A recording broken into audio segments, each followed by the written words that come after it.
Hello friends, welcome to YouTube channel Home Grown E Learning Classes. आइए बात करते हैं आज हम सिंगल स्टेज ट्रांसफार्मर के बारे में, सिंगल स्टेज ट्रांजिस्टर एम्पलीफायर के बारे में बात करेंगे। हम आज हम एक्चुअली जो ट्रांजिस्टर से हम एम्पलीफायर बनाना सीखेंगे और इसमें दो तरह के जो होते हैं एम्पलीफायर बन पाते हैं, एक सिंगल स्टेज एक मल्टी स्टेज। ठीक है, तो मल्टी स्टेज को समझने के लिए हम सिंगल स्टेज समझेंगे, क्योंकि उसको बारीकियों को समझेंगे, तोड़ तोड़ के समझेंगे। तो एक सिंगल स्टेज, दूसरा सिंगल स्टेज, तीसरा सिंगल स्टेज, तीनों को जोड़ देते हैं तो मल्टी स्टेज हो जाता है। ठीक है, तो मल्टी स्टेज को समझने के लिए हम सिंगल स्टेज समझेंगे और सिंगल स्टेज हमारा ये ट्रांजिस्टर एम्पलीफायर आज हम आपके सामने लेके आए हैं। इसके बारे में बात करते हैं हम, फिर इसके बारे में समझेंगे। एक फिगर आपके स्क्रीन पे दिख रहा है ये वाला, और इसका एक ग्राफ दिख रहा है यहाँ पे। कैसे ट्रांजिस्टर जो होता है एम्पलीफाई करता है सिग्नल को, ध्यान से समझिएगा, एक एक पॉइंट को बारीकियों से समझिएगा। ठीक है, चलिए देखते हैं। 0.1 वोल्ट का सिग्नल है यहाँ पे, that is signal of 0.1 volt. It is a very small amount, it is a very small voltage. ठीक है, तो ये बहुत ही स्मॉल वोल्टेज का सिग्नल है जो इसको दिया जा रहा है। देने के बाद क्या हो रहा है, फर्स्ट ऑफ ऑल ये R1 है, ये R2 है, ये RE है, या ये RC है, ये VCC है। आपको ये देख के समझ में आ रहा हो कि ये क्या है, वोल्टेज डिवाइडर बायस मेथड का इस्तेमाल किया गया। क्यों इसका वोल्टेज डिवाइडर बायस मेथड का इस्तेमाल भी क्यों किया गया, क्योंकि ये सबसे अधिक ऑपरेशनल पावर और स्टेबलाइजेशन देता है। ठीक है, इसकी स्टेबलाइजेशन वैल्यू क्या होती है, 10 होती है प्रैक्टिकल, और आइडियल होती है 1। ठीक है, जिसको हमने बताया था beta plus 1 into 1 by beta plus 1, ये स्टेबलाइजेशन की वैल्यू होती है। ये होती है क्या फ्रेंड्स, आइडियल केस में। लेकिन प्रैक्टिकल केस में क्या होती है, 10 होती है। ठीक है, ये ऐसे ऐसे कट जाता है आपस में। ठीक है, ये मैं बता चुका। ठीक है, चलिए, तो ये जो है हमारा कॉमन दिख रहा है, ये कॉमन एमीटर है। ठीक है, ये जो दिख रहा है बायसिंग, ये कैसी बायसिंग, बायसिंग सर्किट कैसी, ट्रांजिस्टर की बायसिंग सर्किट कैसी हो, वो वोल्टेज बायस मेथड है, क्योंकि उसका स्टेबलाइजेशन बहुत बढ़िया होता है। और कंपैरिजन में सिग्नल 1 वोल्ट का है, उसको मैंने दिया है। ठीक है, ये सिग्नल 0.1 वोल्ट का जो ठीक है, पहले सिग्नल नहीं था तो बेस करंट बहुत छोटा सा फ्लो हो रहा था, लेकिन सिग्नल के आने की वजह से बेस करंट तो साथ ऐड हो जाएगा। लेकिन क्या होता है कि कलेक्टर करंट दोगुना हो जाता है।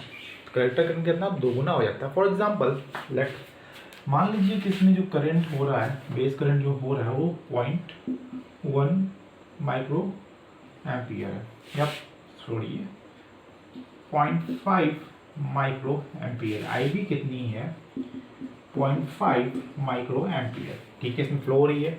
इसके वजह से जो IC फ्लो हो रहा है वो कितना फ्लो हो रहा है फ्रेंड्स, वो हो रहा है 1 मिली एम्पियर। ठीक है, लेकिन जब सिग्नल दे रहे हैं तो इस सिग्नल की वजह से IB में जो करंट फ्लो हो रहा है और जो सिग्नल में जो करंट है दोनों ऐड हो जाता है।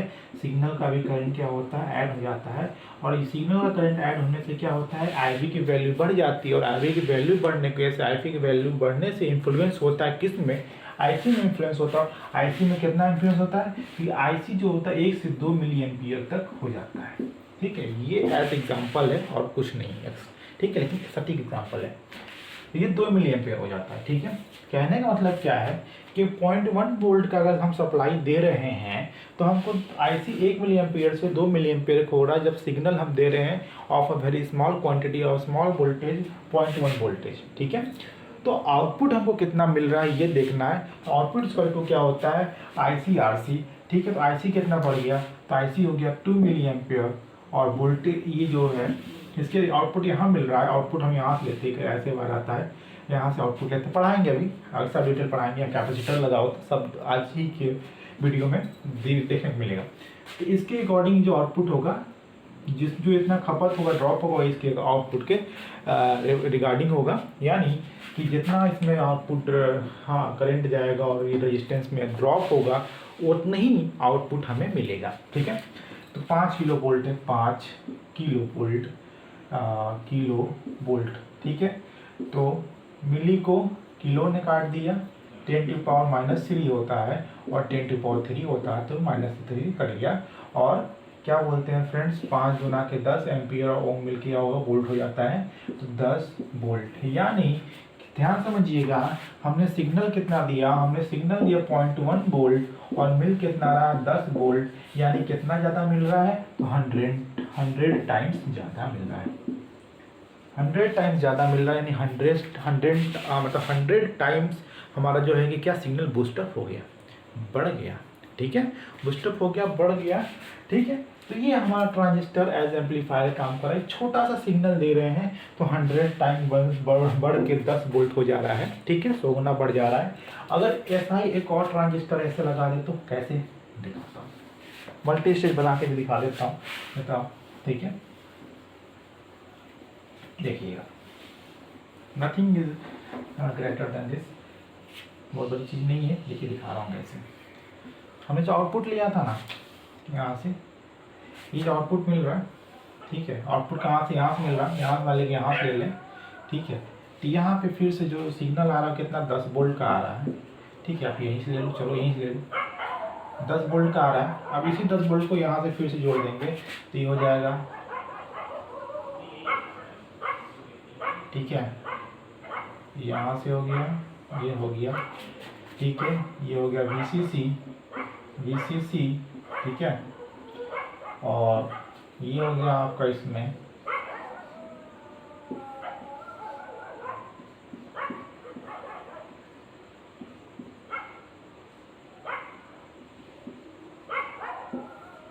यारी, ये 5 किलो ओम। अब इसका यहाँ से यहाँ जो आउटपुट निकलेगा कितना निकलेगा फ्रेंड्स, यहाँ 10 का 100 टाइम्स कितना हो जाएगा, 1000 वोल्ट निकलेगा। ठीक है, 10 वोल्ट से 1000 वोल्ट हो जाएगा, क्योंकि इसका जो एफिशिएंसी हो कितना है, वोल्टेज गेन कितना है, 100 टाइम्स है। तो इसका वोल्टेज गेन 100 टाइम्स होगा, क्योंकि सब सारे पैरामीटर्स जो हैं, सारे वैल्यूज जो हैं R1 R2 और RC और RE का सेम है। तो दोनों को जोड़ देंगे, दोनों कपल कर देंगे तो सिंगल, इसे मल्टी स्टेज होगी। एक स्टेज है तो मल्टी स्टेज इसी को बोलते हैं।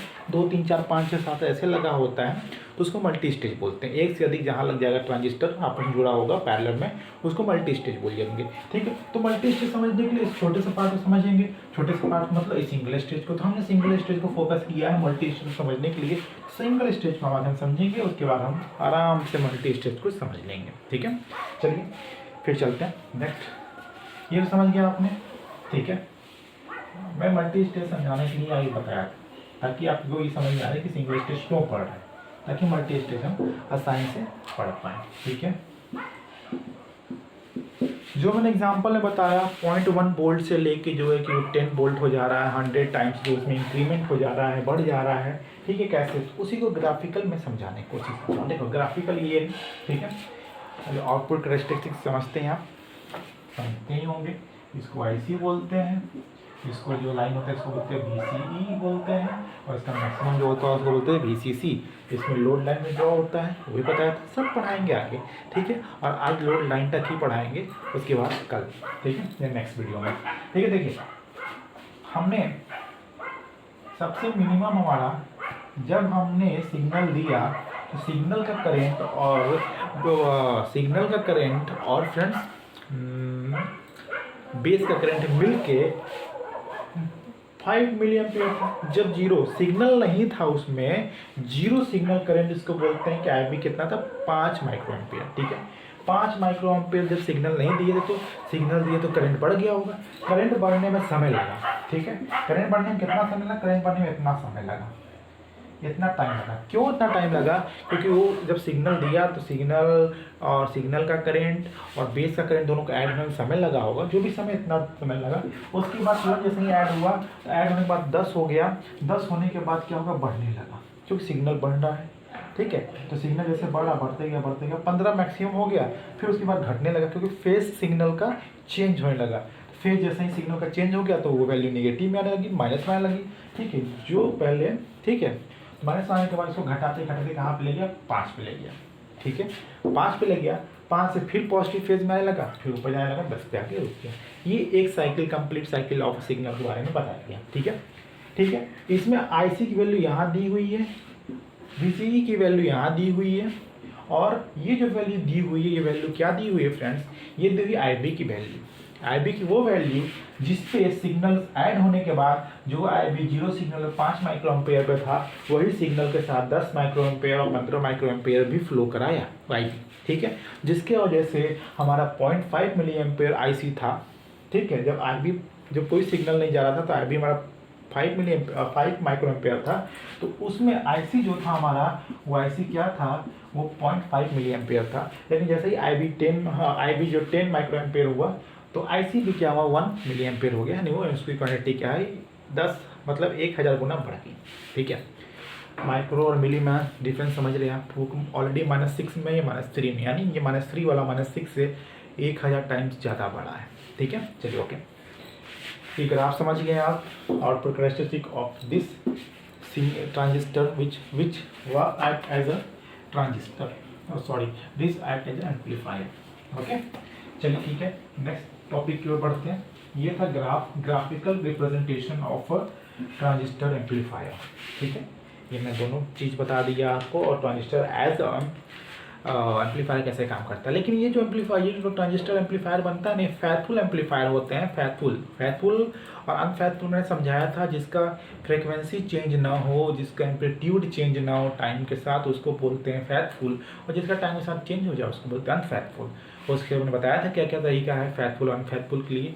नहीं पता तो वीडियो जाके देख सकते हैं, लिंक में डिस्क्रिप्शन में दिया हुआ है। ठीक है, ठीक है फ्रेंड्स, आइए बात करते हैं नेक्स्ट टॉपिक की ओर। ठीक है, ठीक है फ्रेंड्स, ये नेक्स्ट टॉपिक है हमारा है प्रैक्टिकल सर्किट ऑफ एम्पलीफायर। ठीक है, प्रैक्टिकल सर्किट ऑफ एम्पलीफायर के बारे में पर देखने जा रहे हैं। आइए देखते हैं, सब कुछ वही है, कुछ नई नई चीज़ें आपको देखने को मिलेंगी। यहाँ कैपेसिटर लगा हुआ है और यहाँ से हम सिग्नल दे रहे होते हैं, सिग्नल हम यहीं से दे रहे होते हैं, यहाँ से इस पॉइंट पे सिग्नल पॉजिटिव और नेगेटिव, यहाँ पॉजिटिव जोड़ देते हैं या नेगेटिव या क्या, क्योंकि सिग्नल तो जो होता है AC होता है, पॉजिटिव बस 2 टर्मिनल को जोड़ देना है, उसके बाद हमको यहाँ से आउटपुट ले लेना है। ठीक है, कैसे देखिए दिखाता हूँ। ये कैपेसिटर यहाँ लगा है, इसको बोलते हैं क्या, इस कैपेसिटर को क्या बोलते हैं फ्रेंड्स, इस कैपेसिटर को बोलते हैं क्या, इनपुट कैपेसिटर। ठीक है, ये होता है इनपुट कैपेसिटर, ये होता है बाईपास कैपेसिटर या emitter capacitor.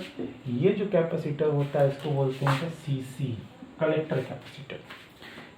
Collector capacitor, bypass capacitor और इनपुट कैपेसिटर। कैपेसिटर लगाने का मेन मकसद क्या है, कैपेसिटर लगाने का मेन मकसद ये है दोस्तों कि उसमें AC फ्लो हो जाए पर DC न फ्लो हो, ये जो VCC वाला करंट है ना वो न फ्लो हो। ठीक है, एक चीज़ और बताता हूँ, IC ये DC होता है, IC जो करंट फ्लो होता है DC वाला करंट फ्लो होता है। ठीक है, IC ये AC करंट फ्लो होता है। ठीक है, गुड। एक होता है I और C, ये टोटल करंट फ्लो होता है, मैंने बताया था टोटल करंट फ्लो होता है। टोटल करंट फ्लो होने का मतलब क्या है, IC इक्वल टू क्या होता है, IC प्लस IC, बड़ा छोटा I छोटा C, बड़ा I बड़ा C, छोटा I बड़ा C। ठीक है, ये डिनोट करता है DC को, ये डिनोट करता है AC को, और ये डिनोट करता है टोटल। ठीक है, नथिंग इज, सब कुछ पढ़ाया हुआ है, बस उसको मैं रिवाइज कर रहा हूँ। ठीक है, कुछ भी अलग नहीं है। ठीक है, चलो मैं अब इसको डेमोन्स्ट्रेट करता हूँ। आइए डेमोन्स्ट्रेट करते हैं। देखिए, सिग्नल दिया, बिना सिग्नल नहीं जब था तो भैया ये AC का एग्जिस्टेंस ही नहीं था, क्योंकि सिर्फ और सिर्फ DC VCC के थ्रू मिल रहा था। ठीक है, लेकिन अब सिग्नल आ गया तो उसका एग्जिस्टेंस हो गया है AC का एग्जिस्टेंस होने का, क्योंकि इस सिग्नल को ऐसे AC आया है। ठीक है, कि AC ऑलरेडी क्या सिग्नल क्या होता है, AC में ही होता है, ऐसे ऐसे ऐसे ऐसे ऐसे ऐसे ऐसे ऐसे फ्लो होता है, ट्रांसवर्स वेव में फ्लो होता है। ठीक है, आपको पता होगा ट्रांसवर्स और लॉन्गिट्यूडनल वेव, दो तरह के वेव होते हैं, ट्रांसवर्स लॉन्गिट्यूडनल। ठीक है, सब समझाऊंगा बाद में। हमें सिग्नल दिया ऐसी, ठीक है, VCC भैया, यहाँ से I1 फ्लो हो रहा होगा, ये वाला भी I1 फ्लो हो रहा होगा। ये I1 क्यों फ्लो हो रहा है पता है आपको, I1 क्यों फ्लो हो रहा है, क्योंकि IB बहुत, यहाँ पे I1 यहाँ पे I1 कैसे हो सकता है, क्योंकि IB बहुत छोटी सी मात्रा होती है, मैंने समझाया था वोल्टेज डिवाइडेड बाय मेथड में। यहाँ पे IB फ्लो हो रहा है, IB कौन सा फ्लो हो रहा है, AC सप्लाई भी दी है सिग्नल, ये वाला फ्लो हो रहा होगा IC। टोटल करंट फ्लो हो रहा होगा, इसमें टोटल करंट में क्या AC और DC दोनों पैरामीटर्स होंगे, दोनों पैरामीटर्स में ऐड होंगे। DC वाला VCC के थ्रू आया होगा, AC वाला सिग्नल थ्रू आया होगा। ठीक है, तो सॉरी यहाँ IB होगा, वो IB। ठीक है, IB फ्लो हो रहा है, दोनों मिला के है आई बी मतलब क्या हो गया दोस्तों, आई बी प्लस आई बी, ये डी सी ये ए सी। ठीक है, चलिए ठीक है आगे बढ़ते हैं। हमने सिग्नल दिया यहाँ से, तो भैया कैपेसिटर है डीसी को ब्लॉक करता है, एसी को अलाउ करता है, तो एसी यहाँ से फ्लो हो गया। अब यहाँ जाने के बाद रेजिस्टेंस है, यहाँ रेजिस्टेंस है, तो भाई जो भी है करंट होता है साधारण रास्ता खोजता है, तो यहाँ से एसी यहाँ निकल गया। अब यहाँ निकलने के बाद आईबी के साथ मिल गया, आईबी के साथ इस करंट सिग्नल वाला भी तो कुछ करंट होगा, दोनों ऐड हो गया। ऐड होने के बाद करंट की वैल्यू बढ़ गई, टोटल करंट की वैल्यू क्या होगी, टोटल करंट की वैल्यू होगी आईबी आई सी प्लस आई बी ए सी वाला भी, आई बी जो है डी सी वाला भी, दोनों मिल टोटल करंट बढ़ गया। करंट का अमाउंट जब आई बी बढ़ गया तो आई सी भी तो बढ़ेगा, जो इसमें से फ्लो हो रहा है, इस आई सी की वैल्यू भी तो बढ़ जाएगी, और ये क्या हो जाएगा, ये वाली हो जाएगा टोटल करंट। इसमें ए सी और डी सी दोनों पैरामीटर्स हैं, क्यों, क्योंकि आई बी में भी ए सी और डी सी पैरामीटर है, और आई बी की वजह से आई सी फ्लो होता है कि आई बी गेट खोलता है, आई बी गेट खोलने की वजह से आई सी में से करंट फ्लो होता है। भले आई बी के पास बहुत ज़्यादा करंट भंडार और मेरे पास बहुत ज़्यादा भीड़ है, ठीक है, मेरे पास बहुत ज़्यादा भीड़ है, लेकिन गेट खोलने के लिए अलग से एक भीड़ बाहर खड़ा है। उस भीड़ के गर्दन में जो गेट का बंधा हुआ रस्सी बंधा हुआ है गेट में, और वही रस्सी भेड़ के गले में बना हुआ है, भेड़ उधर जाएगा, ठीक है, तो रस्सी गेट खुल जाएगा और हजारों भेड़ खोल के आ जाएंगी बाउंड्री के बाहर। लेकिन भेड़ हिलेगा तब तो, भेड़ कब हिलेगा, भेड़ तो हिल ही नहीं रहा, भेड़ हिलेगा, बाहर वाला जो भेड़ हिलेगा तो ही गेट खुलेगा, गेट खुलने के बाद हजारों भेड़ बाहर आएगी। उसी तरह से आई बी तभी फ्लो होगा, तो आई बी फ्लो होगा तभी आई सी आएगा, और आई बी तो फ्लो होता ही है, आई बी खोल के आई सी होता है, गेट खोलेगा तभी करंट फ्लो होगा।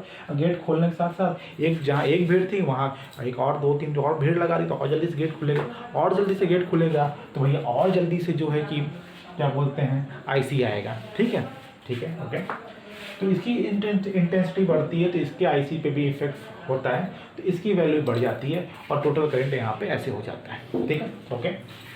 अब भैया अब ये तो इस वाले में तो एसी और डीसी दोनों आईसी है, तो इस रास्ते पे आके देखिएगा कि यहाँ कैपेसिटर लगा होगी सीसी कलेक्टर कैपेसिटर, तो भैया एसी को बोलेगा आईसी वाला, ये एसी वाला जो है आईसी, एसी अल्टरनेटिंग करंट वाला एसी को इधर से भेज देगा, और जो डीसी वाला होगा इधर से निकल जाएगा।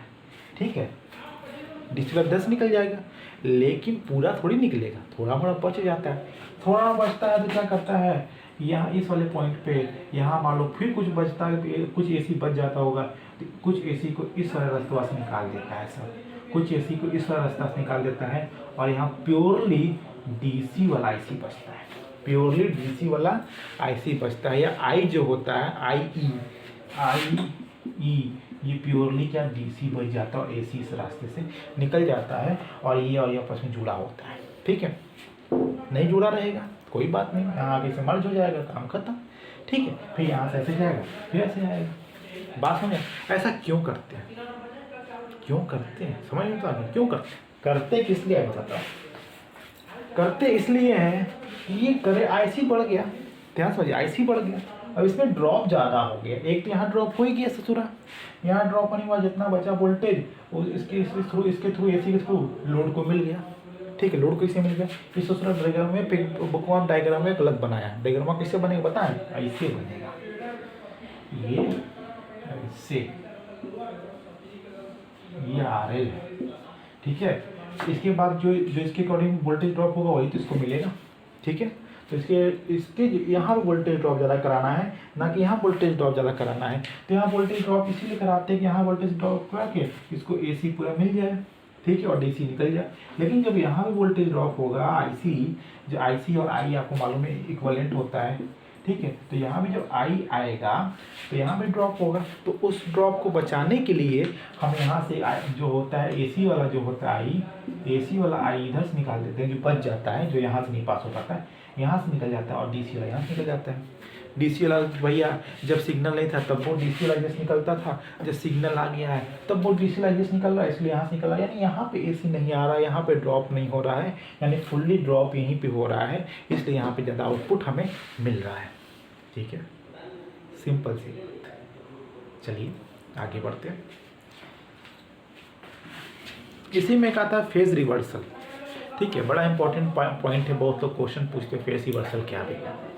ध्यान समझिएगा, बुक में कुछ चीज़ें गलत दी हुई हैं, ठीक है, बुक में कोई चीज़ें गलत दी हुई है उसको ध्यान समझना। आइए देखते हैं, इसको रब नहीं करेंगे, ठीक है। रब ने बना जोड़ी, याद आ गया रब से।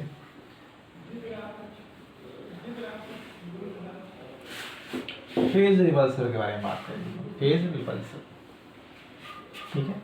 चलो ठीक है यार, क्या किया जाए, इधर से हटाओ हटाओ।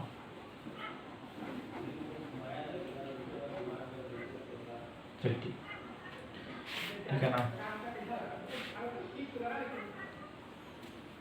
हमने एसी सिग्नल दिया इसे, इधर नहीं दिया, इधर दिया, उसका ही ग्राफ लो, आप कंफ्यूज हो जाओगे।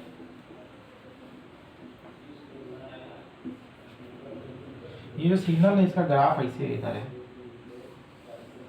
हमने ऐसे दिया, ठीक है। हमने ऐसे दिया और हमको यहाँ कैसे मिलेगा वो देखते हैं। अब बड़ा भी तो मिलना चाहिए,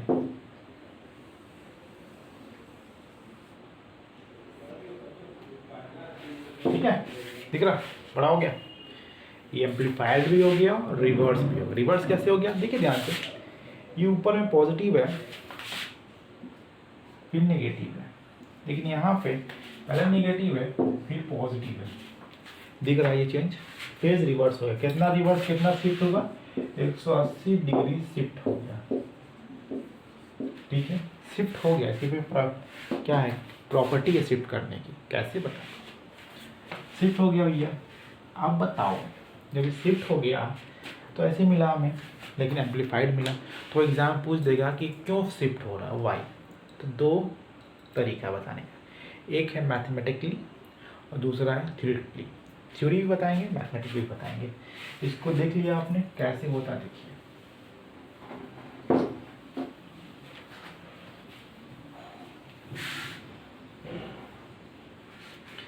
आपको एक चीज मालूम है, B C E equal to होता है क्या, B C C minus I C R C. बताए थे पिछला वाला इक्वेशन में, वोल्टेज डिवाइडर बायस मेथड में आई सी निकालने, बी सी निकालने का तरीका बताए थे, याद है ना। याद होना चाहिए, नहीं तो पुराना वीडियो देखिए, ठीक है। एक बात बताओ, ये बी सी सी तो हमारा डी सी ये कांस्टेंट रहता है, दैट इज कांस्टेंट, इसको कांस्टेंट कर लेते हैं, ठीक है। ये बता रहा हूँ कौन सा मेथड है, मैथमेटिकली मेथड, ठीक है। ये कांस्टेंट है भैया, ये कांस्टेंट है, ठीक है। और हमें इसका वोल्टेज बढ़ाना है या घटाना है, ठीक है। तो हम अन्य आई इसको बढ़ाया तो आईसी बढ़ा, आईसी बढ़ने से क्या हो गया, आईसी बढ़ने से क्या हुआ, आईसी बढ़ गया, आईसी बढ़ने से यहाँ ड्रॉप हो गया, यहाँ भी कुछ ड्रॉप होगा, यानी यहाँ पे ड्रॉप ज़्यादा हो रहा है, ठीक है। आईसी बढ़ने से यहाँ ड्रॉप क्या हो रहा है, ज़्यादा हो रहा है। जब यही ड्रॉप हो जाएगा तो यहाँ भी जब ड्रॉप होने में बताया था ना, बी सी सी, बी सी ई और बी सी, ठीक है। एक्चुअली ऑर्डर चेंज कर देते हैं, समझ में आएगा आपको, बी सी और बी सी ई, ठीक है। बी सी ई में से आई सी आर सी निकाल देंगे तो बी सी बचेगा, ठीक है। यही बी सी तो रिस्पॉन्सिबल है बी सी ई के लिए। जब यही वैल्यू छोटी हो जाएगी तो ये ऑलरेडी छोटी हो जाएगी। इस वैल्यू को छोटा क्यों हो रहा है, क्योंकि इसमें से बहुत मात्रा में आई सी आर सी निकल जा रहा है, मतलब ये वाला आईसी बहुत ज़्यादा बढ़ जा रहा है, क्योंकि सिग्नल की वजह से एसी इम्पैक्ट भी आ जा रहा है इस वाले आईसी पे, ठीक है। इस वाले सिग्नल पे आईसी इम्पैक्ट भी आ जा रहा है, यानी आईसी की वैल्यू बढ़ जा रही है। जब आईसी की वैल्यू बढ़ जा रही है, रेजिस्टेंस में मल्टीप्लाई करें तो बहुत ज़्यादा वोल्टेज ड्रॉप होगा। जब बहुत ज़्यादा वोल्टेज ड्रॉप होगा तो वीसीई की वैल्यू कम हो जाएगी। जब वीसीई की वैल्यू कम हो जाएगी तो ऑलरेडी वीसी की वैल्यू कम हो जाएगी। जब वीसी की वैल्यू कम हो जाएगी तो ऑलरेडी वीसीई की वैल्यू भी कम हो जाएगी, ठीक है। तो अगर सिग्नल बढ़ता है तो आईसी बढ़ेगा, आईसी बढ़ने की वजह से क्या होगा, वीसी कम होगा, वीसी कम होगा ना। हाँ, कहने का मतलब क्या है कि जब सिग्नल बढ़ता है, सिग्नल की स्ट्रेंथ बढ़ती है तो नेगेटिव में वोल्टेज का आउटपुट जो होता है, ट्रांजिस्टर का आउटपुट वो भी बढ़ता है। लेकिन कितने में, इस नेगेटिव में। नेगेटिव मतलब माइनस, माइनस मतलब phase reversal. Negative sign shows that 180 degree shift, 180 degree क्या हो गया, शिफ्ट हो रहा है। ठीक है, आउटपुट वोल्टेज 180 डिग्री क्या हो रहा है, शिफ्ट हो रहा है। समझ में आया? ठीक है, आगे होगा नहीं यार, फिर से वीडियो की। ठीक है, चलो ये था पहला तरीका। दूसरा तरीका देखिए, मैथमेटिकली ही है, थ्योरी भी नहीं बात करेंगे। BC equal to BCC minus ICRC होता है। इसको जो है डिफ्रेंशिएट कर दीजिए, कांस्टेंट है, डिफ्रेंशिएट करेंगे का किसके रिगार्डिंग डिफ्रेंशिएट करेंगे, ये भी बात है। ठीक है, तो सबको वोल्टेज रिगार्डिंग डिफ्रेंशिएट कर दीजिए, वोल्टेज रिगार्डिंग डिफ्रेंशिएट कर दीजिए। इसको भी डिफरेंस कर दिया डी बाई डी वी। ठीक है, डी बाई डी वी, इसको भी डी बाई डी वी, इसको भी डी बाई डी वी। ठीक है, सबको डिफ्रेंशिएट कर देंगे। जो कांस्टेंट होता है, कांस्टेंट वैल्यू अपने आप क्या आ जाती है फ्रेंड्स, कांस्टेंट वैल्यू 0 आ जाती है।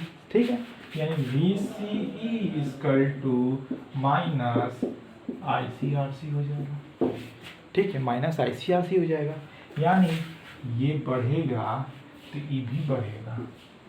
ठीक है, समझ रहे हैं, ये बढ़ेगा तो ये भी बढ़ेगा, लेकिन नेगेटिव में नहीं समझेगा। अब तो इसके बराबर हो गया। कहने का मतलब ये बढ़ेगा, तो जब ये बढ़ेगा तो इसकी वैल्यू माइनस में कम होगी, कम होगी ना, तो माइनस लगा, इसकी वैल्यू पूरी कम होगी। और इसका अमाउंट बढ़ेगा तो -5, -10, -10 -5 से छोटा है। ठीक है, -10 -5 से छोटा है। तो ये जितना बढ़ेगा, IC की वैल्यू जितनी बढ़ेगी उसकी वैल्यू इतनी कम आएगी, उतनी वैल्यू कम आ रही है, इसका मतलब क्या, VCC भी कम हो रहा है। यानी यहाँ तो बताया था ना, सिग्नल बढ़ेगा, IC की वैल्यू बढ़ेगी तो हमारा आउटपुट जो होगा यहाँ पे ड्रॉप ज़्यादा होगा, और ये जो है VC की वैल्यू कम होगी, क्योंकि VC कम हो जाएगा। ठीक है, क्योंकि IC बढ़ जाएगा। बात समझ में? तो इस केस में ये तो ये घट जाएगा और ये बढ़ जाएगा। ठीक है, और इसकी होल की वैल्यू क्या हो जाएगी, बढ़ जाएगी, लेकिन इस माइनस में से इसकी होल की वैल्यू घट जा रही है। लेकिन ये माइनस साइन न्यूमेरिक, अगर मैथमेटिक की बात करें तो ये माइनस साइन जो इंडिकेट कर रहा है क्या, क्वांटिटी को। लेकिन अगर हम उसके ग्राफिकल की बात करें तो 180 डिग्री क्या हो रहा है, शिफ्ट हो रहा है। ठीक है, अगर ग्राफिकल रिप्रेजेंटेशन की बात करें इस फिगर से, तो हम ये कहेंगे कि IC बढ़ रहा है, क्यों, माइनस में बढ़ रहा है, जबकि ये प्लस में बढ़ रहा है, यानी फेज शिफ्ट हो रहा है 180 डिग्री। लेकिन अगर हम सिर्फ और सिर्फ मैथ की बात करें तो हम ये बोलेंगे कि ये होल क्वांटिटी बढ़ने की वजह से माइनस लग गया, इसमें होल क्वांटिटी घट रहा है, इसलिए भी घट रहा है। ठीक है, सिंपल, आप समझते हैं थ्योरी की बात, समझ में आया ना, उसको दिमाग में बैठा लीजिएगा। कुछ पॉइंट और लिखवाऊंगा बढ़िया से, टेंशन नहीं लेना है। ठीक है, देखिए सिग्नल दिया, IB बढ़ा, IB की वजह से IC बढ़ा, क्योंकि IB में AC और DC दोनों पैरामीटर्स आ गए, तो IC में भी दोनों पैरामीटर आ जाएंगे, AC और DC, तो IC की वैल्यू बढ़ जाएगी। ठीक है, चलो बढ़ गई, IC की वैल्यू बढ़ जाएगी तो RC में ड्रॉप ज़्यादा होगा, IC की वैल्यू बढ़ जाएगी, इस IC की वैल्यू बढ़ जाएगी जो यहाँ से फ्लो हो रहा है, तो RC में ड्रॉप ज़्यादा होगा। RC में ड्रॉप ज़्यादा होगा तो इसके में जितना ड्रॉप होगा वही तो लोड को मिलेगा ना, इसमें जितना ड्रॉप हो रहा है वही लोड को मिलेगा, क्योंकि इसके ये दोनों पैरेलल में जो ड्रॉप यहाँ होगा वही वोल्टेज इसको मिलेगा। ठीक है, लेकिन आगे का क्या है, यहाँ के बाद यहाँ जो वोल्टेज हो रहा है VCE, वो वोल्टेज के बारे में क्या बोले तो वो घट जाएगा। वो क्यों घट जाएगा कि बहुत ज़्यादा ड्रॉप यहाँ होने की वजह से VCC में से बहुत ज़्यादा बड़ा IC निकाल देंगे, ICRC, तो क्या बचेगा VC, और ये अमाउंट बहुत ज़्यादा हो जाएगा तो जाहिर सी बात है ये अमाउंट छोटा हो जाएगा, और जब VC छोटा हो जाएगा तो जाहिर सी बात है VC भी छोटा हो जाएगा। ठीक है, IC बढ़ने से आउटपुट तो बढ़िया मिल रहा है, लेकिन VC हमारा छोटा हो जा रहा है। ठीक है, VC छोटा हो जा रहा है, VC छोटा होने का मतलब आउटपुट हमारा बढ़ रहा है माइनस में, माइनस है मतलब आउटपुट हमारा बढ़ रहा है, माइनस में बढ़ रहा है, यानी पॉजिटिव बढ़ रहा है और नेगेटिव बढ़ रहा है, इसलिए फेज रिवर्सल होता है 180 डिग्री का। समझ में आ गया? ठीक है, ये थ्योरी मैटर था। चलो बताता हूँ, कुछ चीज़ें और समझते हैं। ठीक है, इसको मैं रब कर दूँ क्या, नहीं करूँ, कर ही देता हूँ। ठीक है, इसको मैं रब करने वाला हूँ क्योंकि कुछ इंपॉर्टेंट चीज़ बताने जा रहा हूँ। ठीक है, तो रब करने से पहले 2-3 चीज़ें सीख लेते हैं। ठीक है, आइए सीखते हैं।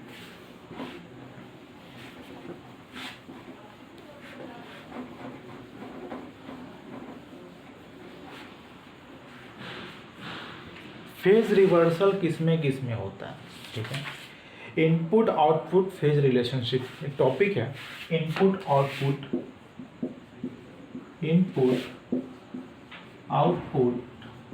Phase relationship.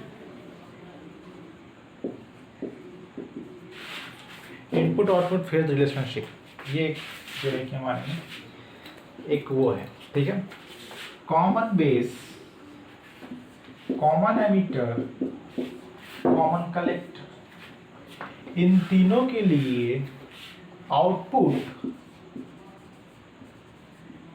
और इनपुट करंट जो होगा सेम फेज में होगा, सेम फेज में होगा। ठीक है, common base, common collector, common emitter में करंट क्या होगा? सेम फेज में होगा। ठीक है, ठीक है, वोल्टेज भी जो है सेम फेज में होगा सिवाय इसके। ठीक है, इसमें वोल्टेज भी जो होगा सेम फेज में होगा, इसमें वोल्टेज भी होगा सेम फेज होगा। इसमें कॉमन एमिटर में वोल्टेज सेम फेज में नहीं होगा। कॉमन एमिटर में जो वोल्टेज होगा वो इनपुट अगर दिए हैं तो इनपुट के 180 डिग्री शिफ्ट होके मिलेगा आउटपुट। ठीक है, इनपुट जितना दिए हैं जितना उसका 180 डिग्री शिफ्ट होके मिलेगा हमको आउटपुट कॉमन एमिटर में और वोल्टेज के साथ, वोल्टेज जो भी। ठीक है, करंट में कोई रिवर्सल नहीं होता है। ये था इनपुट आउटपुट फेज रिलेशनशिप, जो इंपॉर्टेंट पॉइंट था आपको याद करने के लिए भी, आपके एग्जाम परस्पेक्टिव से भी। ठीक है, आइए अब हम बात करते हैं क्या, डेमोन्स्ट्रेशन ऑन अ ग्राफिकल। जो मैंने बताया उसको ग्राफिक के थ्रू, ये नहीं, इसके पहले जो बताया था वोल्टेज वाला ट्रांजिस्टर जैसे आईसी बढ़ रहा है, फेज रिवर्सल कैसे हो रहा है, उसको ग्राफिक के थ्रू समझाने की कोशिश करते हैं। चलिए फ्रेंड्स, आइए, हमने बताया था कि कुछ ग्राफिकल मैंने बताया था कैसे एनालाइज करेंगे। अभी ट्रांजिस्टर एम्पलीफायर जो बताया था मैंने कैसे वो फेज रिवर्सल होता है, उसी बारे में यहाँ पे ग्राफिक से वजह से समझिए। ग्राफिक को देख के जो ग्राफ दिख रहा है काफ़ी कॉम्प्लिकेटेड सा लग रहा है, काफ़ी कॉम्प्लिकेटेड सा इसलिए लग रहा है क्योंकि इसकी जानकारी नहीं है। देखिए, डरिए नहीं, ध्यान समझिए मैंने क्या क्या बनाया है। ठीक है, हमने एक करंट दिया, आईसी क्यों फ्लो हो रहा है? देखिए, ये आईबी है हमारा। ठीक है, आईबी है एसी वाला आईबी, टोटल आईबी इसको बोलते हैं, एसी और डीसी दोनों मिलके। तो जो आईसी फ्लो होने की वजह से, आईबी फ्लो होने की वजह से आईसी फ्लो हो रहा है, और आईसी फ्लो होने की वजह से वीसीसी मिनिमम और मैक्सिमम हो रहा है। वीसीसी घट भी रहा है, बढ़ भी रहा है। ड्रॉप ज़्यादा होगा आईसी आरसी में तो वीसीसी घट जाएगा, ड्रॉप कम होगा आईसी आरसी में तो वीसीसी क्या बढ़ जाएगा। ठीक है, चलिए ठीक, यहाँ देखिए, इसको नहीं, देखिए यहाँ ये दिख रहा है, ए बी जो दिख रहा है आपको लोड लाइन दिख रहा है। ए बी क्या दिख रहा है? लोड लाइन दिख रहा है। ठीक है, तो भैया जी और एच क्या दिख रहा है? जी और एच ऑपरेटिंग पॉइंट दिख रहा है। यहाँ से यहाँ के बीच में वोल्टेज जो है कि फ्लक्चुएशन हुआ है। यहाँ से यहाँ सिग्नल का जो है, सिग्नल का वोल्ट करंट जो था, सिग्नल और वो डीसी का करंट मिल के यहाँ से यहाँ तक पहुँचा है, यानी 5 माइक्रो एम्पियर आईबी हो गया था, 15 माइक्रो एम्पी तक हो गया था। ठीक है, 5 से 15 माइक्रो एम्पियर तक आईबी का फ्लक्चुएशन हुआ है। उस फ्लक्चुएशन के 2 पॉइंट को जी और एच से नोट करते हैं। उसी फ्लक्चुएशन के पॉइंट को जी और एच आई मैक्स वाले क्वांटिटी को भी दिखाते हैं। ठीक है, आई मैक्स वाले क्वांटिटी को भी दिखाते हैं। ठीक है, और यही और जी और एच वी के फ्लक्चुएशन को भी दिखाते हैं कि किस पे मैक्सिमम है, किस पे मिनिमम है। सिंपल सा, और कुछ नहीं, लोड लाइन है, लोड लाइन के ऊपर हमने बनाया है। ठीक है, लोड लाइन के नीचे नहीं बनाते हैं क्योंकि लोड लाइन के नीचे क्या होता है, वो सेचुरेट हो जाता है, कभी कट ऑफ रीजन चला जाता है। ठीक है, तो जब भी हम बनाते हैं लोड लाइन के ऊपर बनाते हैं, आपको मालूम होना चाहिए, बताया था। ठीक है, तो ठीक है, अब यहाँ से उठाते हैं, यहाँ से नहीं, देखो यहाँ देखो, ये ऐसे गया सिग्नल। ठीक है, आई बी ऐसे करंट फ्लो हुआ सिग्नल के साथ मिलकर, तो ऐसे फ्लो होने की वजह से आईसी वैसे ही फ्लो हो रहा है, फेज रिवर्सल हो गया, लेकिन फेज यहाँ पे रिवर्सल नहीं दिखाया गया, दिखाया गया है कैसे क्वांटिटी के बारे में बताया गया, कैसे ये बढ़ रहा था, ये बढ़ रहा था, ये घट रहा है। ठीक है, तो इस पॉइंट पे देखिए, इस पॉइंट पे आई बी मैक्सिमम है और इसी पॉइंट पे आईसी भी मैक्सिमम है। ठीक है, मैंने बताया था जब आई बी बढ़ेगा, दरवाजा खुल जाएगा तो आईसी बढ़ जाएगा, आईसी बढ़ने से आईसी आरसी में पोटेंशियल ड्रॉप ज़्यादा होगा, वोल्टेज ड्रॉप ज़्यादा होगा, वोल्टेज ड्रॉप ज़्यादा होने से क्या होगा, वीसी घट जाएगा, वीसी घट जाएगा ना, वीसी वोल्टेज कलेक्टर एमिटर क्या घट जाएगा। ठीक है, तो इसी पॉइंट को जी को पकड़िए और इस पॉइंट पे आइए, तो ये क्या वीसी क्या हो जा रहा है, घट जा रहा है, वीसी क्या हो रहा है, मिनिमम हो जा रहा है, दैट इज ए मिनिमम। अच्छे से ना लिख जाओ मिनिमम, ये मिनिमम हो रहा है। ठीक है, चलो ठीक है, अब इस पॉइंट को पकड़ते हैं। ठीक है, इस वाले पॉइंट को पकड़ते हैं जहाँ आई बी मिनिमम है, आई बी क्या है, मिनिमम है। तो इसी पॉइंट को एच पकड़ते हुए यहाँ आ जाइए आईसी को, तो आईसी भी मिनिमम हो जा रहा है। ठीक है, तो आईसी मिनिमम हो जाए तो इसी पॉइंट को पकड़ के एच को फिर वीसी पे देखेंगे, वीसी पे क्या इम्पैक्ट पड़ रहा है, ये देखें वीसी मैक्सिमम हो जा रहा है। यानी जब आईबी कम हो गया, गेट कम खुला है तो आईसी कम जाएगा, आईसी कम जाएगा तो आईसी आरसी ड्रॉप कम होगा, जब ड्रॉप कम होता है वीसीई जो होगा बढ़ जाएगा, यानी वीसी बढ़ गया क्योंकि आईबी कम हो गया, आईबी कम होने से आईसी कम हो गया, आईसी कम होने से आईसी मैक्स हो, वीसी मैक्स हो गया। ये जो ग्राफ दिखा रहा है नीचे वाला वीसी को दिखा रहा है, potential of collector voltage collector emitter को दिखा रहा है। ये जो ग्राफ ये वाला जो दिखा रहा है वो दिखा रहा है आईबी को दिखा रहा है, बेस करंट को दिखा रहा है, और ये वाला दिखा रहा है जो आईसी करंट को यानी कलेक्टर करंट को दिखा रहा है। समझ में आया? आई होप आ गया होगा। चलो फिर देख लो, आप देख लो अपने से, ये मैक्सिमम था तो ये मैक्सिमम हो गया, जी से इधर गए, जी पॉइंट से पकड़ते हैं, जी पॉइंट से आईबी वाले पे गए, मतलब बेस करंट पे देखें मैक्सिमम, फिर जी पॉइंट पे देखें आईसी मैक्सिमम, फिर जी से देखें वीसी वाले चार्ट पे तो देखिए कि वीसी मिनिमम। ठीक है, फिर एच को पकड़ें, एच पे देखें कि आईबी मिनिमम, फिर एच से देखें कि आईसी वाले चार्ट पे देखें कि आईसी मिनिमम, फिर देखें वीसी भी चेक किया तो वीसी मैक्सिमम। तो ये तो मैंने बताया था फेज रिवर्सल क्यों होता है। ठीक है, ये ग्राफिकल मेथड से समझा दिया, ठीक है, एक न्यूमेरिकल मेथड समझाया और एक थ्योरेटिकल मेथड, तीन तरीके से मैंने आपको दिखा दिया। ठीक है, चलिए फिर आगे बढ़ते हैं। ठीक है, इसको बोलते हैं graphical demonstration of a phase reversal. ठीक है फ्रेंड्स, चलिए आगे बढ़ जाए। ठीक है ना, आगे बढ़ते हुए एसी और डीसी इक्विवेलेंट सर्किट के बारे में हम पढ़ेंगे। हम एसी और डीसी इक्विवेलेंट सर्किट क्या होता है। ठीक है, एसी होगा तो कैसे होगा, डीसी हो तो कैसे होगा, दोनों को एनालाइज करेंगे। काफ़ी कंफ्यूजिंग हो गया, अभी एसी ऐसा है डीसी ऐसा है, दोनों कैसे होगा, तो दोनों कंबाइन करके बताया था, आप दोनों को अलग अलग करके बता रहा हूँ, समझने में आसानी होगी। ठीक है, आइए देखते हैं फ्रेंड्स, आइए देखते हैं AC and DC equivalent circuit के बारे में हम पढ़ने जा रहे हैं। तो एसी और डीसी इक्विवेलेंट सर्किट कहने का मतलब क्या है, ये अजीब सा टॉपिक क्यों है। तो एसी और डीसी सर्किट इक्विवेलेंट कहने का मतलब ये है कि अब ये जो ट्रांजिस्टर हमें दिख रहा है आपके स्क्रीन पे, आपके फ़ोन में या फिर, ठीक है, ये हो गया आपका आरसी, ये हो गया आपका आरई, ये हो गया सीसी, ये हो गया सीई, ठीक है, और ये हो गया आरएल लोड वाला, ये आर1 हो गया, ये वीसीसी हो गया प्लस वाला, ठीक है, वीसीसी हो गया प्लस वाला, ये आर2 हो गया फ्रेंड्स, ठीक है, और ये हो गया CIN हो गया, ठीक है, और ये एसी का सिग्नल है, एसी का सिग्नल मतलब कि सिग्नल यहाँ से दिया जा रहा है। ठीक है, तो एसी की वजह से, सिग्नल की वजह से एसी भी आ रहा है, ठीक है, और ये बीसीसी जो बैटरी लगी उसकी वजह से क्या आ रहा है फ्रेंड्स, डीसी भी आ रहा है। ठीक है, डीसी भी आ रहा है, तो दोनों को समझने थोड़ा कॉम्प्लिकेटेड हो जा रहा है, तो दोनों को अलग अलग समझने के लिए एक टॉपिक है डीसी और एसी एनालिसिस। ठीक है, डीसी और एसी इक्विवेलेंट, ठीक है, सर्किट।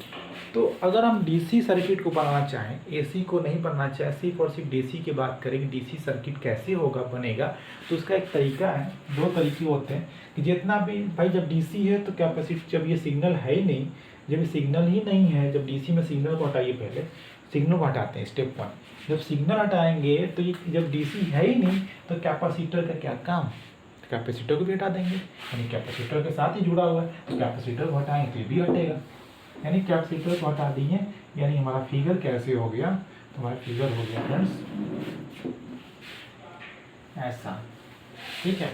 हमारा फिगर हो गया कैसा, ऐसा। अगर हम सिर्फ डीसी इक्विवेलेंट सर्किट की बात करें, अगर डीसी के पर्सपेक्टिव की बात करें तो पहला क्या होगा, पहला तरीका क्या होता है तो पहला कैसा, all the source of DC, ठीक है, उसको कैलकुलेट करते हैं, ठीक है, और ऑल द एसी सोर्स को जीरो करते हैं। तो हमने एसी को हटा दिया, यानी एसी को जीरो कर दिया, एसी जितने सोर्स उसको जीरो कर दिया।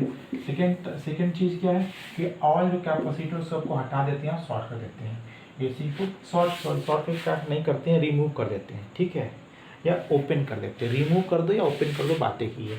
तो हम ऑल कैपेसिटर को क्या करते हैं, एसी जीरो कर देते हैं, कैपेसिटर को क्या कर देते हैं, ओपन कर देते हैं। ओपन करने से क्या होगा, उनका होना न होना, उनका वजूद खत्म हो जाएगा, इसलिए इनको हम यहाँ से रद्द कर दिया। जब एसी ही नहीं तो कैपेसिटर क्या जरूरत है, तो हमारा सर्किट ऐसे बनेगा डीसी के लिए, सिर्फ और सिर्फ डीसी। और डीसी क्या करता है, बायस करता है, एनर्जाइज करता है ट्रांजिस्टर को काम करने के लिए। बाकी जो सिग्नल को वजह से ट्रांजिस्टर एम्पलीफाइड करता है, एम्पलीफाइड वीसीसी के थ्रू होता है, जो कि एसी सिग्नल हम देते हैं, ठीक है, ठीक है, डीसी की बायस करता है। अब ये जो सर्किट दिख रहा है, क्या दिख रहा है आपको, वोल्टेज डिवाइडर बायस मेथड दिख रहा है, वही सर्किट बात तो है जो हम पढ़ते आ रहे हैं, ठीक है। डीसी के पर्सपेक्टिव पे देखें तो ऐसा दिखेगा, और एसी के पर्सपेक्टिव पे देखें तो उसके बारे में हम देख लेते हैं,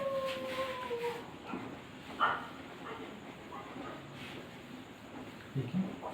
और एसी देखना है फ्रेंड्स, तो उसके लिए भी एक उपाय है, एसी को देख लेते हैं, ठीक है। आइए एसी को देखते हैं।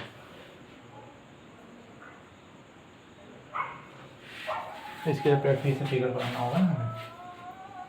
यहाँ कैपेसिटर था, यहाँ सिग्नल था,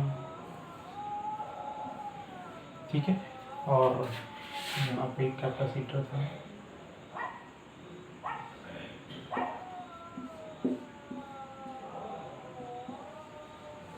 ठीक है, हो गया एक कैपेसिटर, दो कैपेसिटर, एक यहाँ कैपेसिटर था, ठीक है। ये जो आपस में जुड़ा हुआ बुक जो फिगर दिया है, जोड़ा नहीं है, बल्कि उसको क्या कर दिया है, ग्राउंडिंग के थ्रू दिखा दिया है। बात एक ही है,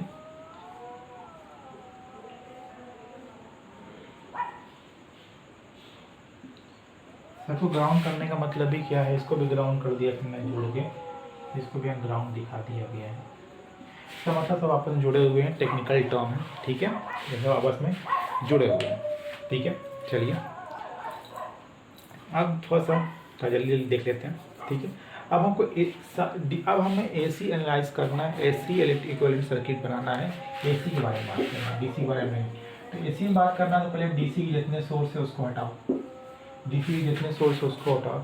डीसी के सोर्स हटाने का मतलब क्या, ये हट गया, ये हट गया मतलब ये ओपन हो गया, यहाँ से इससे हो गया, ठीक है, यहाँ से ओपन हो गया, ठीक है ना। और भाई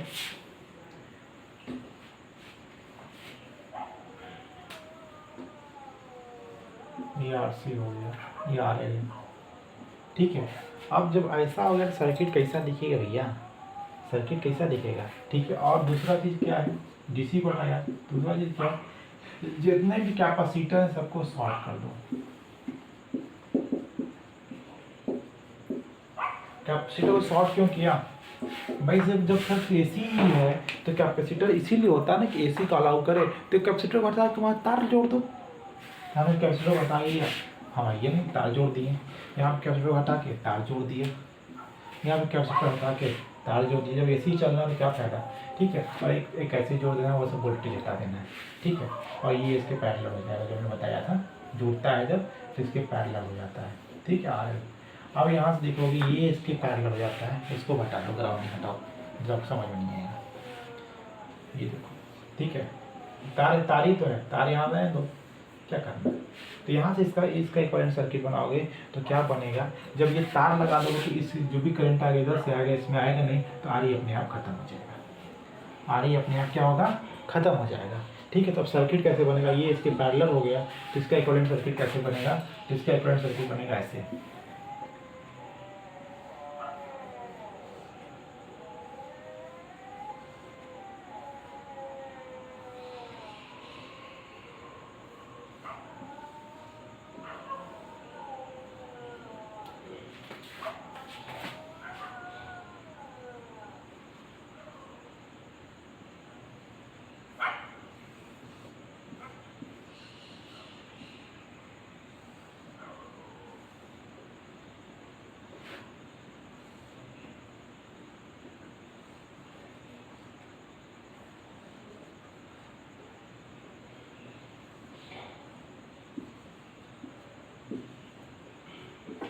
ठीक है। तो ये इसका इक्विवेलेंट सर्किट ये RL ऐसे बनेगा, ठीक है। तो ये AC सर्किट हो गया, हमने देखा AC इक्विवेलेंट देखा, DC इक्विवेलेंट देख लिया, ट्रांजिस्टर में कैसे काम होता है। फालतू इसको कोई इस्तेमाल है नहीं, बस समझना भी नहीं है, हम तो सही समझा दिए थे, बकवास टॉपिक दिया तो बता दिया, ठीक है। ये डायग्राम बनेगा, डायग्राम का मतलब ही नहीं है। चलो नेक्स्ट टॉपिक पे बढ़ते हैं, लोड लाइन के बारे में बात करते हैं, ठीक है।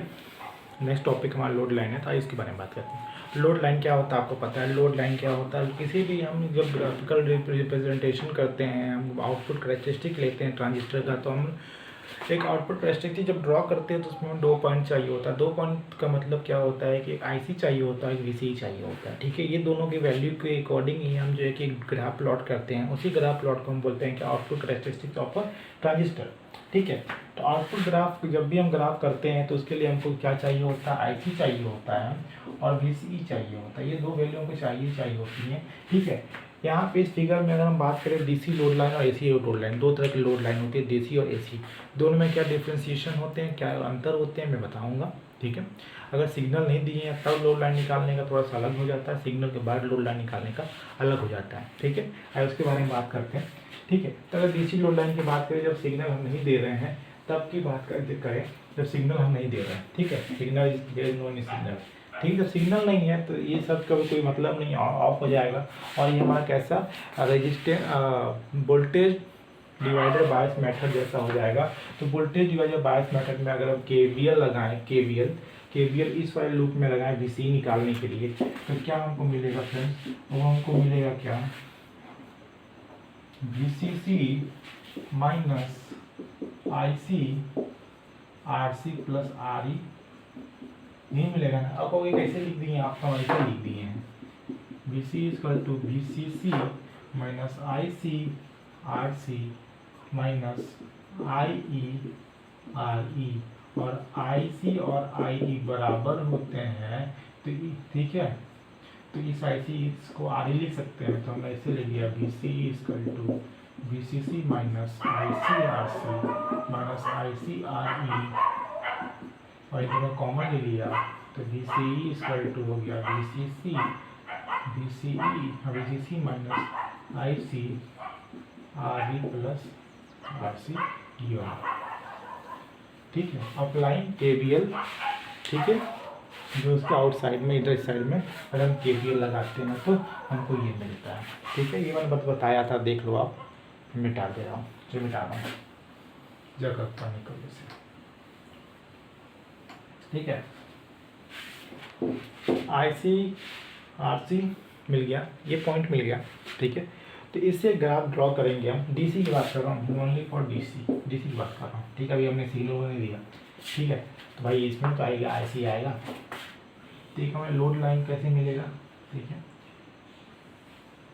तो ये होता है, ये जो होता है ग्राफ होता है VCE का होता है, और ये जो ग्राफ होता है वो IC का होता है। इसमें जो IC मैक्स होगा क्या होगा, IC मैक्स होगा क्या होगा, तो IC मैक्स होगा क्या होगा, VCC माइनस IC मैक्स की वैल्यू क्या होगी, तो IC मैक्स की वैल्यू होगी VCC अपॉन में RC प्लस RE, ठीक है, जो यहाँ पे होगा। और इस पॉइंट पे VCE 0 होगा, ठीक है।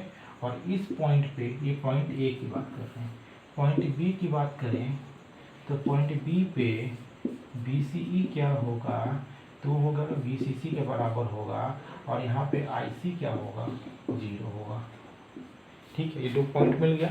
यहाँ VCC क्या होगा, इस पॉइंट को मैक्सिमम क्या होगा, VCC, और IC क्या होगा, 0 होगा। इस पॉइंट पे क्या होगा, VCC अपॉन में RC प्लस RE, और VCE 0 होगा। एक पॉइंट ये, और एक ये, और एक ये एक्स एक्सिस पे हो गया, ये वाई एक्सिस पे हो गया, और यहाँ पे फिर से ये हो गया एक्स एक्सिस पे, और ये वाई एक्सिस पे, और एक लाइन हमने ड्रॉ कर दिया। इसको बोलते हैं क्या, DC लोड लाइन, ठीक है। इसको हम क्या बोलते हैं, DC लोड लाइन। इसमें अंतर क्या होता है, इसमें IB के बारे में नहीं बताया, सिंपल से समझाते हुए निकल गया हूँ। अगर IB का ड्रॉ करना है, एक नॉर्मल सा IB जो होता है, जो 0 सिग्नल पे IB जो होता है वो 5.5 माइक्रो एम्पियर होता है, ठीक है। ठीक है ना, 0.5 माइक्रो एम्पियर होता है। और थोड़ा सा IB के वैल्यू को बढ़ाते जाते हैं तो ये एक यहाँ पे जाएगा और एक यहाँ पे जाएगा। अब हम जानबूझ के बढ़ा रहे हैं, IB की वैल्यू को जानबूझ के बढ़ा रहे हैं, तो हो जाएगा क्या 1 माइक्रो एम्पियर या 10 माइक्रो, इसको 5 कर लो, 10 माइक्रो एम्पियर और 15 माइक्रो एम्पियर। ठीक है, कोई दिक्कत नहीं है। तो ये जो है, लेकिन यहाँ पे पॉइंट होता है, इसको बोलते हैं क्यू पॉइंट। ठीक है, तो पॉइंट इसको क्यों देते हैं, इसको बोलते हैं क्यू पॉइंट या ऑपरेटिंग पॉइंट। जब भी हम ट्रांजिस्टर को इस्तेमाल करेंगे तो इसी के ऊपर वैल्यू पे हम जो ट्रांजिस्टर को इस्तेमाल करेंगे, इसके नीचे वैल्यू को नहीं करेंगे। तो ट्रांजिस्टर का जो होता है ना सिग्नल, वो कट ऑफ हो जाता है। मैंने बताया था कि ऐसे जा रहा है, ऐसा ना हो जाए कि ऐसे हो जाए ये और बीच वाला कट जाए। ठीक है, बीच वाला क्या हो जाए, कट जाए। मैंने आपको बताया था तो वो कट ऑफ हो जाता। तो ये क्यू पॉइंट का मतलब होता है उस वैल्यू से ऊपर ये ट्रांजिस्टर के वर्क करना चाहिए। करंट की वैल्यू, IB की वैल्यू, IC की वैल्यू, VCC की वैल्यू उस पॉइंट से ऊपर होनी चाहिए, तो उसको बोलते हैं क्यू पॉइंट। और minimum point of operating point उसको बोलते हैं। ठीक है, ये था DC का लोड लाइन जो मैंने बताया, सारे पॉइंट बताया, सारे फैक्टर्स को बताया। अब AC की लोड लाइन के बारे में हम पढ़ते हैं। Friends, load line of AC के बारे में पढ़ते हैं। लोड लाइन AC का जो है कि हम AC को देखते हैं, AC देखने के लिए हम सारे DC को हटा देते हैं। ठीक है, ऐसा नहीं करते हैं, वो तो इक्विवेलेंट सर्किट में था। इसमें AC और DC दोनों रहेगा। ठीक है, तभी तो हम जान पाएंगे एक्चुअल में कैसे ट्रांजिस्टर हमारा कर रहा है उस। अब ये एक्चुअल लोड लाइन हम बनाने जा रहे हैं जो ट्रांजिस्टर का होता है एज एम्पलीफायर, जो वो काम कर रहा होता है। ठीक है, अब जो ग्राफ जो आउटपुट कैरेक्टरिस्टिक बनाने वाले हो, किसके बीच बनाने वाले हैं, IC और VCE के बीच, VCE के बीच, ये दोनों के बीच हम बनाने जा रहे हैं ग्राफ। तो देखिए ग्राफ कैसे बनता है। ठीक है, जो ग्राफ बनाते हैं ये और इसके पैरेलल हो जाते हैं। ठीक है, और AC जब चल रहा होता है तो ये शॉर्ट कर देता है इसको। ठीक है, तो ये इसके पैरेलल हो जाता है, यानी एक तार हम यहाँ जोड़ते हैं, एक तार यहाँ जोड़ते हैं। ठीक है, ऐसे बनाने के लिए अच्छा लगता है, लेकिन एक्चुअली में क्या होता है ना, ये इसके पैरेलल में होता है। ठीक है, बुक में बनाया तो इसलिए इसके पैरेलल में होता है। ठीक है, ठीक है, जो इसको ड्रॉप होगा इसको ड्रॉप मिलेगा, जो यहाँ पोटेंशियल ड्रॉप होगा वही वोल्टेज इसको आउटपुट में मिलेगा RL। ठीक है, तो लोड लाइन बनाने के लिए हम एक IC बनाएंगे, IC लेंगे और एक VCE लेंगे। ठीक है, लेकिन यहाँ पे क्या सोचते हैं, ट्विस्ट आ गया। ठीक है, यहाँ ट्विस्ट कैसा आ गया, यहाँ जो IC की वैल्यू होगी क्या होगी फ्रेंड्स, बताइए क्या होगी। यहाँ पर IC वैल्यू क्या होगी, कोई नहीं आइडिया। तो यहाँ पर IC, DC वाला IC प्लस AC वाला क्या, वोल्टेज, और AC वाला रेजिस्टेंस, यानी DC जब AC फ्लो हो रहा है तो VCE अपॉन में RAC, VCE अपॉन में RAC, इसको रख लीजिएगा। समझा तुम, चलो समझा देता हूँ भाई। जो IC तो ही है, लेकिन उसमें वो भी करंट है जो AC की वजह से है। AC की वजह से कौन सा करंट है जो AC की वजह से है, जो इसके इन दोनों के बीच जो ड्रॉप हो रहा है, जो VCE इसको मिल रहा है, उसके अकॉर्डिंग इन दोनों का पैरेलल जो रेजिस्टेंस है उसको डिवाइड कर देंगे, तो हमें जो इसमें जो AC वाला IC निकल रहा है वो निकल जाएगा। AC वाला IC निकल जाए, कैसे नहीं निकल जाता है। ठीक है, तो हम यहाँ से ये वाला DC वाला AC हो गया और ये AC वाला, ये DC वाला IC हो गया और ये AC वाला IC हो गया, दोनों को मिला के टोटल IC हो गया। समझ में आया। चलो, यहाँ VCE में कैसे निकालेंगे, तो VCE में निकालने के लिए क्या करेंगे हम, बताइए। VCE में निकालने के लिए क्या करेंगे हम, तो VCE में निकालने के लिए क्या करेंगे, तो VCE निकालने के लिए VCE क्या होता है, VCC के बराबर होता है, मैक्सिमम तो होगा VCC मैक्सिमम। तो VC प्लस IC और RAC का कहने का मतलब क्या है, जब सप्लाई, जब सिग्नल ऑन है तो ये दोनों रेजिस्टेंस पैरेलल में है, तो दोनों रेजिस्टेंस की वैल्यू इक्विवेलेंट वैल्यू ली जाएगी। ठीक है, और जब DC होता है तो ये जब बीच वाला से कट गया, जब ये कट गया तो DC इसकी होना बराबर है, क्योंकि सर्किट इनकम्प्लीट है, क्योंकि DC में कट जाता है ओपन हो जाता है, इसलिए इसको नहीं लेते। लेकिन AC में तो शॉर्ट हो गया, शॉर्ट होने का मतलब कैपेसिटर शॉर्ट जैसा काम कर रहा है, और शॉर्ट जैसा काम करने की वजह से ही क्या होता है फ्रेंड्स, ये दोनों प्लॉट्स में आपस में क्या होता है, पैरेलल हो जाता है। ठीक है, तो इसकी वैल्यू क्या होती है VCC की, जो यहाँ ड्रॉप हो रहा है, प्लस ये ICRC, तो IC RAC का मतलब क्या, सीरीज जब सप्लाई दे रहे हैं, सिग्नल दे रहे हैं, उसके बाद जो रेजिस्टेंस हो रहा है इन दोनों के बीच वो होगा। तो RAC का जो वैल्यू होता है, रेजिस्टेंस होता है, वो क्या होता है, RC इंटू RL अपॉन में RC प्लस RL। ये है फॉर्मूला निकालने का। मोस्ट इम्पॉर्टेंट थिंग और एक इम्पॉर्टेंट थिंग, खबरदार होशियार अलर्ट, इसकी जो वैल्यू होती है, अभी अचानक दिमाग में स्ट्राइक किया, इसकी जो वैल्यू होती है कैपेसिटर इनपुट की वैल्यू जो होती है वो 10 माइक्रोफैराड तक होनी चाहिए। ठीक है, ठीक है, 10 माइक्रोफैराड तक ही होनी चाहिए। इसकी जो वैल्यू होती है वो कितनी होनी चाहिए, इसकी जो वैल्यू कितनी होनी चाहिए, तो उसकी भी वैल्यू 10। ठीक है, ठीक है, इसकी वैल्यू 10 माइक्रोफैराड होगी। इसकी वैल्यू कितनी थी, इसकी वाली जो CC की वैल्यू होती है भी 10 माइक्रोफैराड होनी चाहिए। ठीक है, और ये जो वैल्यू इसको 100 माइक्रोफैराड होनी चाहिए मिनिमम, इससे कम नहीं होना चाहिए।